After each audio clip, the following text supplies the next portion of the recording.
నీవు కష్టపడ్డావా చదువులో, నీ కష్టానికి తగిన ఫలితాన్ని ప్రపోర్షనేట్గా ఇస్తాడు ఆయన, సమపాళ్లలో ఇస్తాడు. నువ్వు ఎంత కష్టపడ్డావో అంత కష్టానికి సంబంధించిన రిజల్ట్ ఆయన నీకు ఇస్తాడు. నువ్వు కష్టపడలేదా, టైంపాస్ చేసుకుంటూ చదివినా నీ రిజల్ట్ కూడా టైంపాస్ రిజల్టే ఉంటుంది. నేను దేవుని బిడ్డను కదా, నేను మోకరిల్లి ప్రార్థన చేసిన కదా. అవును, దేనికి సంబంధించి? అది నీ ఆత్మీయ జీవితానికి సంబంధించి. మరి ఇక్కడ చదువు విషయం ఏంటి? అవును, నేను ఆయనకు ప్రార్థన చేస్తే మరి నా చదువు సంగతి ఆయన చూసుకోడా?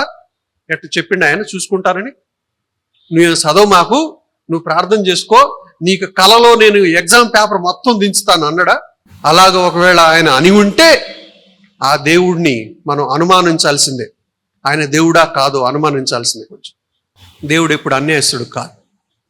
నీవు పడిన కష్టానికి తగిన ప్రతిఫలాన్ని అనుగ్రహించే దేవుడు కాబట్టి దీంట్లో నీవు పొందుతున్న మార్కులు నీ యొక్క కష్టానికి ఫలితం.